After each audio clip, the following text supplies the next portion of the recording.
가계대출이 폭풍전야라. 난 빚 못 갚는다. 이런 말들이 사실일까요? 여러분 일단 이거 한번 보십시오. 2월 기준입니다. 국내 은행 전체 원화대출 연체율입니다. 0.36%입니다. 뭐 0.36% 이러니까 뭐 크지 않다 이렇게 이야기할 수가 있습니다. 그런데 지난해 2월 말과 비교를 해보면요. 이거 생각하고 다릅니다. 지난해 2월 말은 0.25였거든요. 거기에 비하면 0.11%포인트가 급등했습니다. 게다가 말입니다. 2020년 8월에 0.38%였거든요. 이때 이후 가장 높은 수치입니다. 실제로 지표로도 보면요. 지금 원화대출 연체율이 굉장히 빠른 속도로 올라가고 있는 게 보일 겁니다. 지금 이게 이렇게까지 올라간다는 것은 어쩌면 말입니다. 예, 부채에 대한 어떤 충격이 점점 다가오고 있다 이렇게 예상을 할 수 있습니다. 일반적으로 여러분 연체율이라는 것은요. 신규 대출을 하고 나서 1년 내지 2년 후에 연체라는 게 나타나거든요. 일반적으로 그렇습니다. 1년 내지 2년 후에. 그런데 2020년 가계대출 엄청 많았습니다. 중소기업 대출 엄청 많았습니다. 기업 대출도 마찬가지 커졌습니다. 이것이 이제 1년 2년 지나기 시작하는 게 결국 말입니다. 지금이에요. 지금. 예, 2021년 2022년 결국 말입니다. 코로나 전체하고 따지면 예, 지금 부채 비율이 계속해서 부채가 늘어나는 시기하고 맞물린 게 지금이에요. 그래서 지금 연체율이 예, 올 9월만 작년 9월만 하더라도 0.21%고요. 작년 12월에 0.25%였던 것이 지금 0.36%까지 올라가니까 시장은요. 지금 솔직히 바싹 긴장하고 있어요. 이거 뭐야? 이거 뭐지? 가계대출이 지금 자칫 잘못하면 터지는 것 아니야? 이런 얘기가 나올 수밖에 없습니다. 실제로 가계대출로 가볼까요? 가계대출로 가보면요. 가계대출은 그나마 원화 전체 대출보단 좀 낮지만 지금 전체적으로는요. 2020년 2월 0.3%보다는 지금 높아졌습니다. 다시 말해서 여러분 다시 말해서 지금 어느 정도인가 하면요. 코로나19의 위기가 2020년 3월부터 시작이 되잖아요. 그래서 예, 가계대출에 대한 대출 만기 연장도 그 3월부터 시작이 됐던 거예요. 만기 연장을 다 해줬거든요. 그 당시에 133조 3천억 원 엄청난 규모입니다. 이것을 예, 연장을 해줬단 말입니다. 물론 그 당시 전체 133조 3천억 원 되지 않았을 겁니다. 이게 쌓이고 쌓여서 그만큼 지금 예, 가계대출에 대출 만기 연장이 돼 있고 대출 만기 연장은 가계대출만 있는 것이 아니라 기업대출도 있었죠. 중요한 것은요. 지금 예, 코로나19의 이전처럼 가계대출 연체율이 늘어났다는 겁니다. 야, 저는 이게 결국 여기에 말입니다. 2020년 3월부터 시작된 대출 만기 연장 금액까지 여기에 만약에 들어오게 되면 어떨까 될까요? 들어오게 되면 저는 그게 어마어마한 충격으로 올 거라고 생각을 합니다. 예, 당장 보세요 여러분. 이게 결코 적은 금액이 아니잖아요. 만기 연장만 하더라도 116조 6천억 원이고요. 예, 원금 상환 유예도 11조 7천억 원입니다. 이자 상환 유예가 5조예요. 전체가 133조 3천억 원이라고 이야기하는데 이 문제가 말입니다. 지금 예, 이 부분은 지금 확 낮아졌잖아요. 그런데 지금 대출 만기 연장을 포함 안 시켰는데도 0.32%면 이것은요. 부채 폭발의 위험이 점점 커진다 이렇게 이야기할 수가 있습니다. 실제로 말입니다. 여러분. 가계대출 금액이 많잖아요. 0.32%라고 하더라도요. 예, 전체 가계대출이 1749조 3천억 원이다. 이게 작년 4분기거든요. 올 1분기에는 아마 더 늘어나겠죠. 올 1분기는 더 늘어날 겁니다. 더 늘어나면 그 1749조 내지는 1750조 되는 거기에 32%라는 것은 결코 낮은 숫자가 아니라는 거죠. 그래서 결국은요 이 가계대출이 펑 하고 터지는 것은 아니냐 이런 얘기가 나오는 겁니다.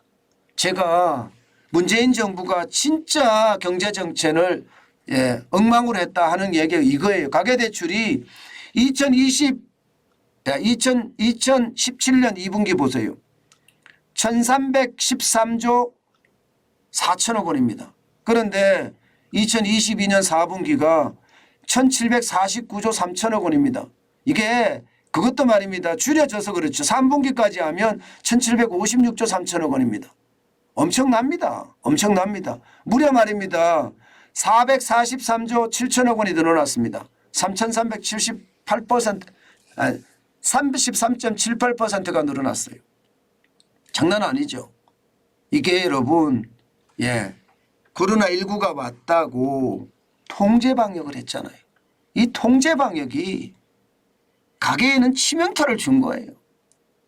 저는 이 치명타가 결국 말입니다. 시장의 위협으로 다가온다고 저는 생각을 하는데 그게 점점 가까이 다가오고 있는 겁니다. 실제 한번 보실래요? 가계대출의 위험한 게 가계신용대출이 제일 위험합니다. 0.64예요. 그나마 주택담보대출은 담보라는 게 있습니다. 그래서 0.20밖에 안 되는데 연체율이 지금 신용대출은 0.64입니다. 이거 터지기 일보 직전이다 이런 얘기 당연히 나올 만하죠. 저는 언제든지 이게 터질 수 있다고 생각을 합니다. 제가 오죽했으면 폭풍전야라는 표현을 썼겠습니까? 신용대출이 이렇게까지 늘어나는 것은요. 여러분 상상을 초월할 만큼 빠르게 늘어나는 거예요. 이게 작년 2월만 하더라도요. 0.37%였어요. 그때에 비하면 지금 0.27%포인트가 폭등했거든요. 0.27%포인트가. 장난 아니죠. 2020년 2월에 연체율이 0.43이었습니다. 0.43. 그러냐 코로나19 이전에 연체율이 신용대출 연체율이 0.43이었는데 지금 0.64니까 얼마나 지금 심각한지 여러분들도 보이시죠. 이게 대출 만기 연장하고 연결이 시키면 진짜 심각하게 된다는 뜻입니다. 게다가 기업은 괜찮으냐? 기업도 괜찮지 않습니다. 여러분 보시는 것처럼 가장 심각한 게 중소기업입니다. 중소기업. 중소기업은요. 기업 전체가 0.39%의 연체율을 보이고 있는데 대기업은 0.09밖에 되지 않습니다. 그러나 중소기업은 0.47%나 됩니다. 그중에서도 진짜 중소기업 0.52% 중소법인 개인사업자는 0.39% 의외로 말입니다. 개인사업자의 연체율이 더 낮아요. 그나마 지금 개인사업자들은 좋아진다는 이야기인가요? 그나마 좋아진다는 이야기지만 0.39도 절교 낮은 숫자는 아니고요. 문제는 중소법인들이 지금 0.52까지 넘어간다는 것은요. 결국 가계부채 기업부채 통틀어서 한 번에 뻥 하고 터지는 그런 사태가 벌어질 가능성이 있다 이렇게 보는 겁니다. 이 결국 말입니다. 대출 만기 연장 원금 상환 유예하고 맞물려서 이게 언제 터지느냐 이것이 더 문제다 이렇게 이야기하고 있습니다. 여기서 여러분 빠진 게 하나 있어요. 빠진 게. 뭐가 빠졌느냐. 지금 대출 만기 연장 이야기하는 것은요. 이게 뭐 기업은 마이너스 0.39% 연체율이다. 가계는 0.32% 연체율 이렇게 이야기하는데 이거는요. 보면 은행이에요. 은행. 저 은행 쪽만 이렇게 나왔습니다. 만약에 제2금융권이 나오면요. 제2금융까지 포함하면 연체율은 더 심각해질 거고요. 또 지금 부동산 가격 하락과 맞물리면 이것은요. 더 심각한 상황으로 갈 수 있다 이렇게 생각합니다. 여러분 지금 전세 사기가 만만치 않거든요. 이것까지 합쳐지면 시장 전체의 위험은요. 저는 굉장히 크다. 어떤 이들은요. 지금 상반기에 기업의 실적에 쇼크가 오는데 이게 하반기에 기업의 실적 쇼크를 회복하지 못하면 9월쯤에는요. 가계대출하고 맞물려서 대출 만기 연장이 펑 하고 터지는 그런 불상사가 생기지 않겠느냐 그런 예측까지도 나옵니다. 여러분 시장이 그 정도로 지금 위험해진 거예요. 이 코로나19의 만기 연장, 대출 만기 연장, 제가 이거 작년 9월에 털고 넘어가야 된다고 했습니다. 최소한 말입니다, 여러분. 이자라도 받아라. 이자라도 받는 것이 손해를 얼마나 끼칠지 예측할 수 있는 거고, 이게 디폴트가 얼마나 날 수 있는지 볼 수 있는 지표다. 그런데 그것도 하지 않았습니다. 저는 이것이 결국 시한폭탄 중에 가장 큰 시한폭탄이 되지 않겠느냐, 그렇게 생각합니다. 오죽했으면 여러분, 금융감독원에서 금융권에다가 대손 충당금 쌓으라고 이야기하잖아요. 대손 충당금 왜 쌓으라고 이야기할까요? 그만큼 위험에 가까워진다는 뜻이에요. 그래서 대손 충당금을 쌓아서 은행의 위기를 넘어가야 된다, 이런 얘기를 하고 있는 겁니다. 여러분, 지금처럼 말입니다.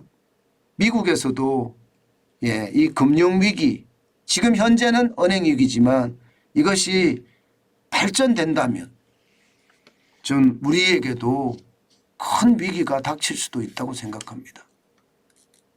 그래서 시기를 놓친 것 아닌가.